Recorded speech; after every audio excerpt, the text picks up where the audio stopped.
Nice meeting you. I'm so sorry.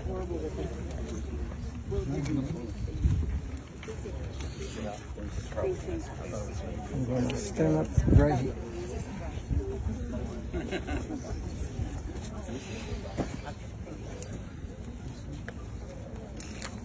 Okay, can everybody hear me? Yeah. Okay. Well, first of all, thank you all for being here. It touches my heart that you are here to pay your respects and to honor Bruce and Brandon and my mom was over here. You know, I had a talk with my daughter and I said, why do we celebrate the day that Bruce died? And she said, Mom, we are not celebrating the day he died. We are celebrating the birth of his legend. And I like to look at it that way. On this day, 50 years ago, Bruce entered the hearts and minds of people all over the world through his words and his actions. That's why we honor Bruce today. And I also want to remember Bruce's very best friend and my Sifu, Taki, and how dear he was to me and how he kept doing Bruce's work for the next 50 years. Mm-hmm. And I also want to remember my son, Brandon. That's hard. He walked in the footsteps of his father, both physically and philosophically, but he carved out his own unique self in the world. And like I said, my mom is here too because she wanted to be near her beloved grandson and son-in-law. I thought I might share with you a few words about what Bruce thought about death. And he said, I do not fear dying. Even if I haven't achieved all of my ambitions, I have no regrets. He said, I did what I wanted to do, and I did it to the best of my ability and sincerity. And I think that's a message we can all take with us today, that we all try to do the best we can every day. You know, when Bruce and I lived in Hong Kong, we would go to the cemeteries and pay respects once a year to family members. And the way that we would do it, the way that Bruce taught me to do it was like this. We'd go like this and we'd say, one bow to the heavens, because that's everything spiritual. One bow to the earth that sustains us. And one bow to mankind and all of life, because life is sacred. So that's my way of paying respects, and everyone has their own way of paying respects to Bruce and Taki and Brandon and whatever loved one you may have. I am grateful to all of you for continuing to preserve and perpetuate Bruce's art, his teaching, and his state of mind, because that has helped so many of us to survive and thrive. So I'm grateful that I was able to be there and have an eyewitness, intimate view of Bruce's evolution. I'm eternally grateful to him. Thank you very much for being here. And this here is Andy, as you all know, Taki's son and the heir of Taki's Jianfan Gong Fu. Yeah, thank you.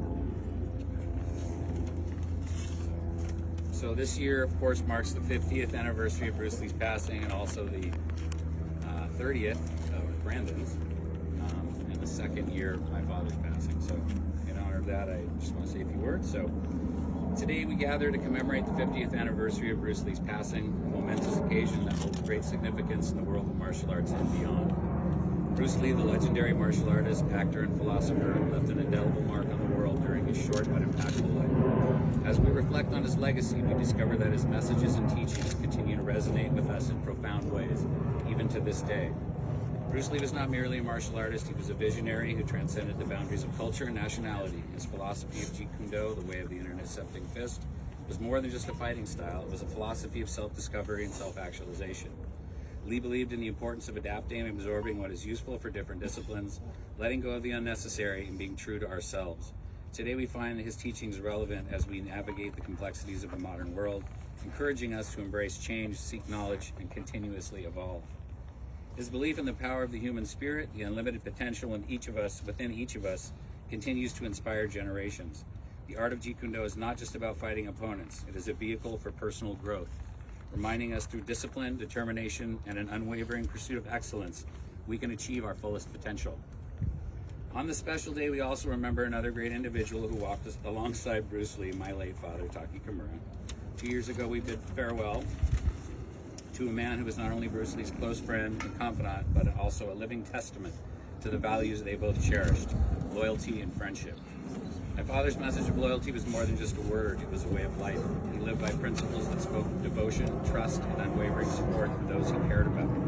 His friendship with Bruce Lee was not just a partnership, but a bond that transcended time and space. His loyalty to Bruce remained steadfast throughout his life. Today, in a world where relationships often seem transient, his message reminds us of the profound impact of true, authentic friendships. As we come together today to honor the memory of Bruce Lee and remember my father and Brandon, we celebrate the endurance of their messages and philosophies. Their teachings have become beacons of inspiration, guiding us through life's challenges, reminding us to be true to ourselves, to never stop learning, and to foster loyalty and friendship in a world that can sometimes feel disconnected. I'm touched and grateful to see so many of you here today. It's a testament to the enduring power of Bruce's message, and I know my father would have been humbled to witness the impact that they continue to have on all of you. Let us carry forward their legacies in our hearts, embodying the spirit of Jeet Kune Do and the values of loyalty and friendship. Together we can make this world a better place just as they envisioned. Thank you for attending today, and may the legacy of Bruce Lee and Taki Kimura live in our actions, inspiring future generations to reach greater heights.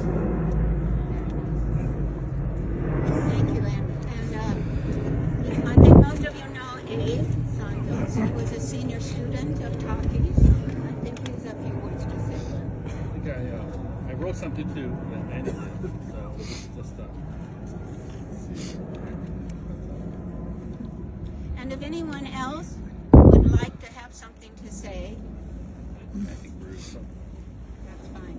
it's like I just want to say that I remember in 1993, it was 20 years after Saigon Bruce's passing. I remember that we all met at the graveside. We ate at the restaurant, the House of Hall, and then 5 years later, and then people like Skip Ellsworth, which is Bruce Lee's original students, were here, and I was talking to them about building log homes and whatnot. That was 20 years after Saigon Bruce has passed away, and then 5 years later, we all met in 1998, and it was new faces, and it was people that were other Saigon Bruce's students that were here, new students from California like Richard Bastir and whatnot. And now I look at everyone now. That was 25 years later. Now it's 50 years now. So it's 1993, 1998. Now it's 2023. That's 50 years now after Saigon Bruce passing, and 25 years after we all met and we were here with Linda. Andy and I were with Linda and Mike and Joanne and whatnot, other old school students. But the message is the same. New faces here, but the message is the same. Is that we're all here to celebrate a great man's life, which is Saigon Bruce Lee. I mean, in July 20th, 1973, he left this world. But here we are 50 years later, remembering him like it was just 5 years ago. Although he lived a short life, it was a memorable life. See, his impact on this world went beyond martial arts and movies, dance, art, music, and philosophy. And if Sifu Taki were here, he would say, just stupendous that 50 years later, everyone is here celebrating my buddy Bruce's life. Everybody is here. And who would have thought when he left Seattle, when Saigon Bruce left Seattle, no one knew he was going to be the Bruce Lee that people would know around the world. To Sifu Taki, he was just his buddy Bruce. He's Sifu. And that was all. Sifu Taki would always say he was just at the right place at the right time. But they were meant to know each other. And Bruce Lee, he was not just a martial artist, he was a philosopher. He was an influencer. He was a mentor. His global impact exists today and lives on to all of us, just like everyone here that are here. When I first met Steve Taki, it was 40 years ago. It was 1983. And I met him, he had a grocery store on 12th Avenue. It was the IGA. And he took me to his boardroom. And he asked me, because I wanted to join, I was only 14, I wanted to join. I sent him a letter and I wanted to join. And he asked me, why do you want to join? Why do you want to learn Jun Feng Kung Fu? And I don't remember what I said.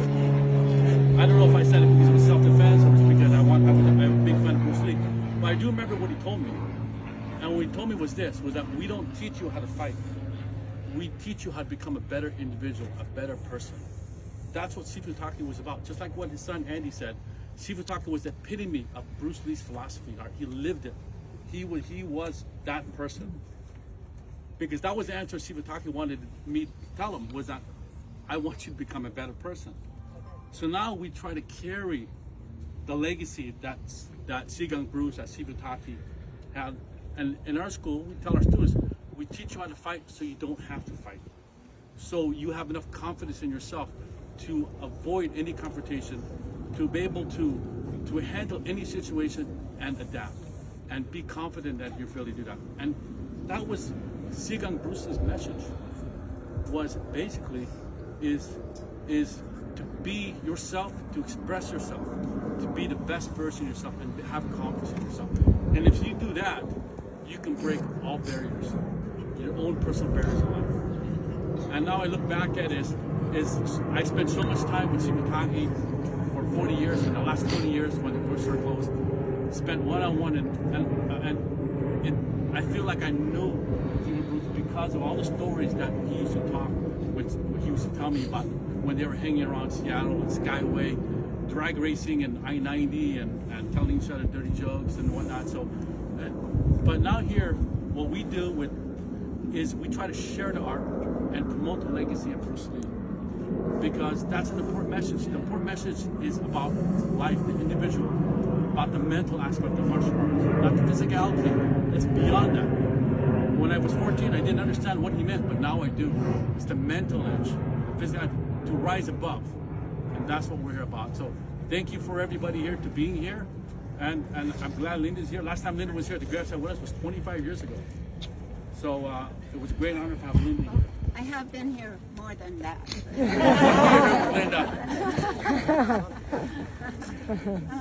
Thank you, Abe. Thank you, Andy. Anybody else want to say anything? I think Nestor does, and then Bruce. Yeah, I know they're burning out. All right. Hello, everybody. My name is Ness Rodriguez. In the radio world, acting world, they know me as Nasty Ness. Don't laugh. I am a nice guy. Anyway, so I am one of the original and the youngest student of Jun Feng Kung Fu Institute. I was 13 years old, and I remember, and I love sharing this story because even my Sifu Taki would talk about it on his interviews. So 50 years ago, 13 years old, I was looking at this Post-Intelligence newspaper here in Seattle. I saw an article that Bruce Lee died, and I just watched Enter the Dragon. And I yelled at my mom and go, "Mom, your friend is in the paper. He knows Bruce Lee. Tell him to teach me Bruce Lee's Kung Fu." And because we would run into him in the grocery store all the time. And Andy's dad loved my mom, and my mom was one of those Filipino moms, overprotective, really strict, didn't trust me with anyone, but trusted me with his dad. So anyway, so I don't know, a miracle happened. You had to be like 16 years old to be a member of the school. I was only 13, but Sifu Taki, I think he liked me, and he let me be a part of the school. And one thing I remember, and it brings tears to my eyes, he'll talk about in some of the interviews that he remembers when I was 13, we would come to the gravesite, and he remembers me asking him this one question. And that's when he realized that his friend Bruce was bigger than anything in life. When I asked him, I goes, "Sifu Taki, when I die, can you ask them if I can be buried next to him?" And it really touched him because he said, "Wow, man, my friend is that popular that this Filipino kid wants to be buried next to a guy he's never met." You know, so that really meant a lot to me because it's too late now. I can't be buried next to him, but back then I was 13 years old. You know, just the thought of being buried next to someone that I admired, looked up to, because he was a big father figure to me. I never grew up with a father. His dad was like my father figure, and the principles that he taught me he learned from Bruce Lee. So I am the man I am today. Thank you. Thanks to Bruce Lee. And I just want to share that with you because it really means a lot to me that Bruce Lee and his dad really changed my life. And follow what they do, man. It can change. If you're going through stuff and problems, follow what they do. It can change your life too. And I just want to say thank you so much because 50 years ago I remember exactly where I was at, and here I am 50 years later. I'm not 13 years old anymore, but it's good to be here. It's so good to see everybody. You'll be here another 50 years. You think so? Oh man, my back don't feel like it. But okay, hey, thank you very much. Thank you. Anyone else? Yeah, Bruce is going to speak, and then we will get on with the incense train here before it's gone. We lit it too soon. I'm not gonna hold everybody up long because it's hot. I'm sure it's a lot of people who want to get through here. But one thing every year, first of all, I want to say thanks to Andy, the school, Linda, Bruce, anybody that's connected with Bruce Lee.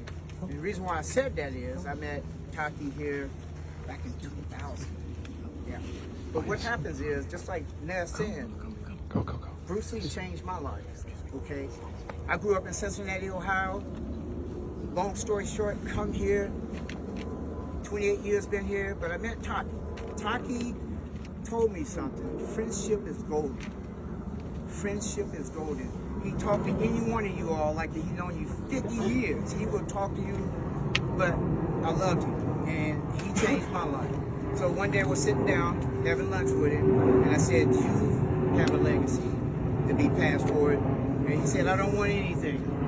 And it sort of reminded me of what Bruce had in the interview. I just want to be remembered as a human being.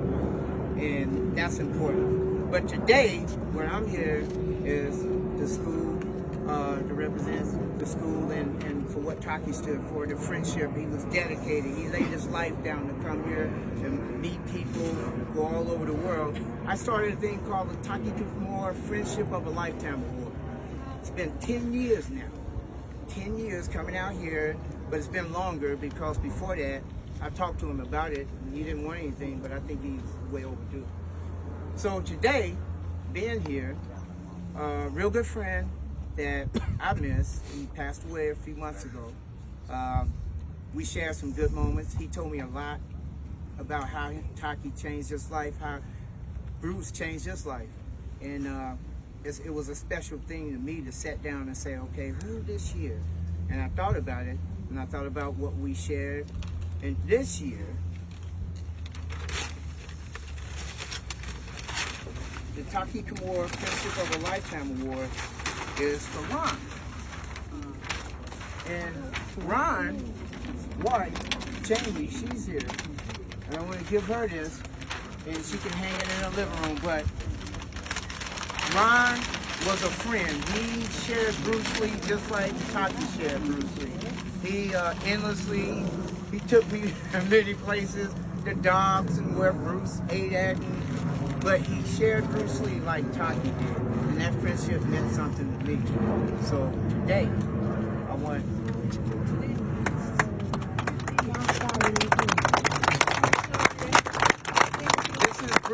this is Ron's wife, Jamie, but Ron and I had a special friendship. And today I want to give her this award, so you can take this home. I have lots of story, but I can't talk. It's okay.